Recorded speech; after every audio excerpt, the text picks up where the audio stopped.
We're back, baby. We're back from Okinawa. This is where all the true videos are pumped out of, so welcome back.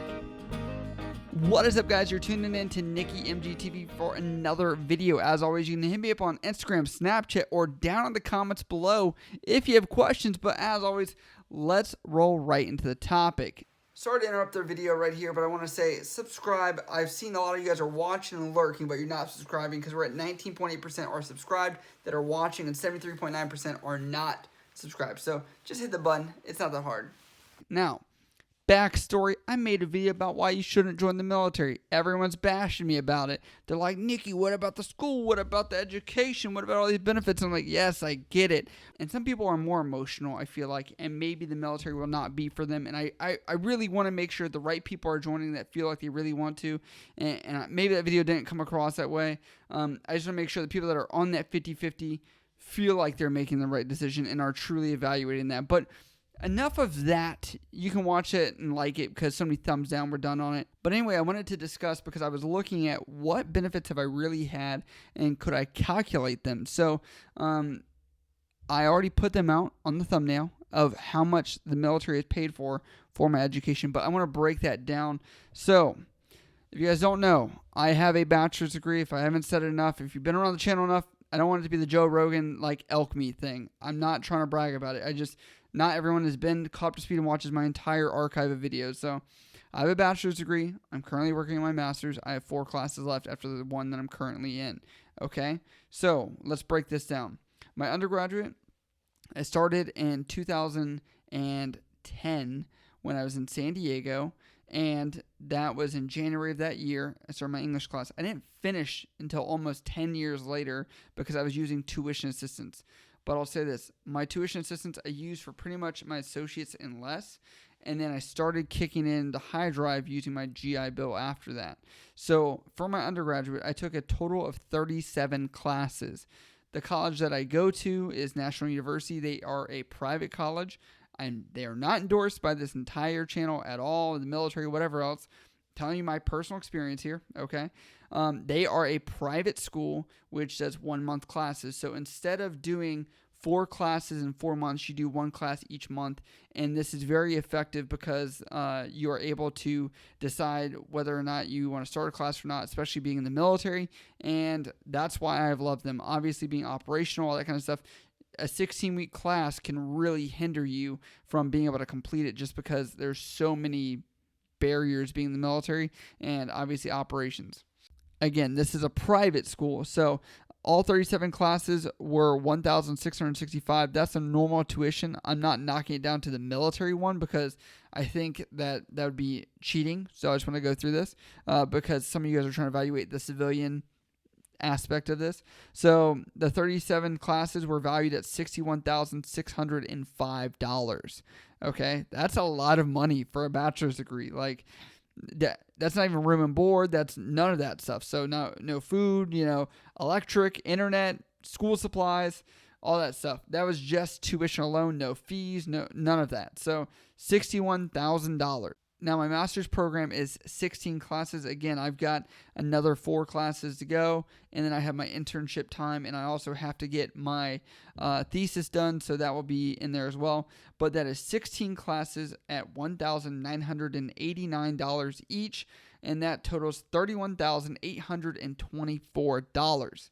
That totals to the amount you saw in the thumbnail, which is $93,429 is what I'll be getting for free. I also didn't include you get another $1,000 per year for books. So that brought us up $4,000, which takes us to $97,429.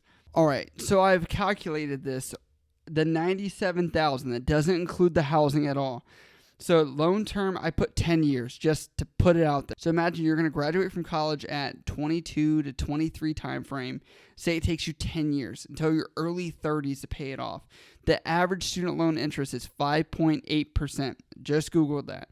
So for that amount, you would pay $1,071.90 per month, and the total interest paid on that would be $31,199.27. Man, that is crazy. And on top of that, if I use this while I was out in San Diego, I would have technically gotten more benefit. That's because if you're not active duty, they pay you E5 housing allowance while you're actively in school. So if it's winter break or summer break, you're not getting paid for that time. Keep that in mind. But in San Diego, it's about $2,500. So calculate that over 36 months, because that's what they give you total. 36 months of benefits, that's $90,000. So that would have been $187,429 total. That is a lot of money. So, all right. So if you included the housing allowance as well, because some people do fund their entire college experience from food, housing, the school, tuition, the books, everything else. If you did that over 10 years at 187, you'd pay $2,000 a month for 10 years, and that would be $60,000 in interest paid. Obviously, I know that video maybe last time didn't come across as me being appreciative, but I really am. I like when you look at that amount, that's crazy. I watch a ton of Dave Ramsey where there are people with this amount of money and they have a job making about the same that I am right now, and they're questioning, how am I going to get out of this? How am I going to pay this off? So I'm very thankful for that, and I want to be realistic with you guys.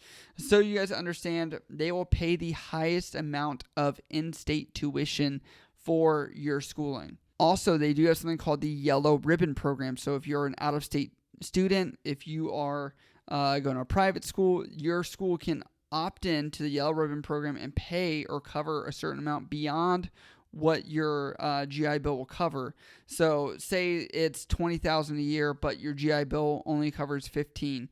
The Yellow Ribbon Program from that school can say, oh, we're going to match that $5,000, so they don't pay anything and they just come here as a student.